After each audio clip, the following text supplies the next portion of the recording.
If we are to consider the cost-effectiveness of LEGO sets based on the display volume, then this 42174 set Emirates Team New Zealand AC75 Yacht might be the most cost-effective one in recent years. Compared with the 42105 set 5 years ago, its height has increased from 45 centimeters to an astonishing 69 centimeters.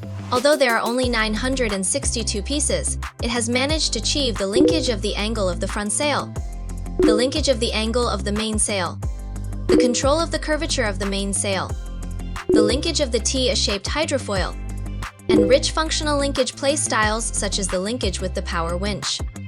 Among them, the linkage of the T-shaped hydrofoil also uses pneumatic components.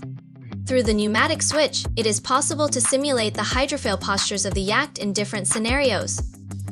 The physical prototype of this yacht is the Emirates Team New Zealand AC75 yacht in the 2024 America's Cup. It is also the one that has won the America's Cup 3 times in a row. Although the height of the model is nearly 70 centimeters, compared with the mast height of 28 meters, which is almost as high as a 9-story building, its scale is only about 1:40 or so.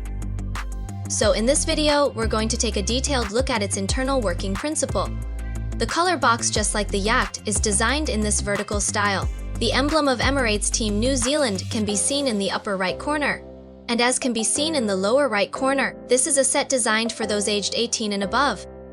On the back of the color box, there are still illustrated introductions of the functional gameplay and the size of the finished product. When you open the color box, there are a total of 10 sub-packages of parts inside, and it consists of 6 major steps. Several houses, 2 extremely large sails, and they are packaged separately. There is one assembly manual. At the beginning of the manual, there are 4 pages of color illustrations which briefly introduce the prototype of the yacht. There are a total of 205 steps in all, with an average of 4.7 parts per step. In the LEGO sets, this is considered to have a relatively large number of parts. Then there is a sticker like this.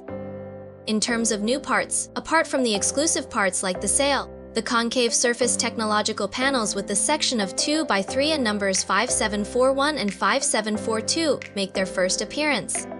In addition, there is also the 3x13 part numbered 4526, and which also appears in such as 42173 and 42184. Now let's take a look at its internal linkage principle. The T-shaped hydrofoils on both sides adopt pneumatic control. By rotating the crank at the bottom, the air pump can be driven to work by this 28-tooth gear above. The air tube is connected to one pneumatic switch on the left and one on the right respectively through a 1-to-2 connector. The pneumatic switch is connected to the red part numbered 32184 under the base through an axle. That is to say, the pneumatic switch is controlled by this part numbered 32184. Here is the linkage structure related to the power winch. We can see that it shares a crank with the T-shaped hydrofoil. Here at the 28-tooth gear, we can see a 12-tooth gear meshing with it. And through this 20-tooth gear beside it, the power is transmitted to both the left and right sides. Here at the red beam on both sides, which serve as the power winches, the designer has used rubber band drive.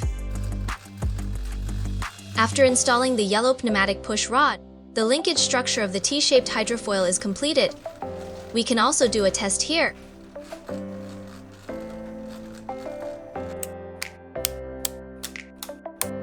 Now we can take a look at the method of creating the angle at the front part of the hull. In addition, up to now, the entire structure of the whole hull is also very sturdy.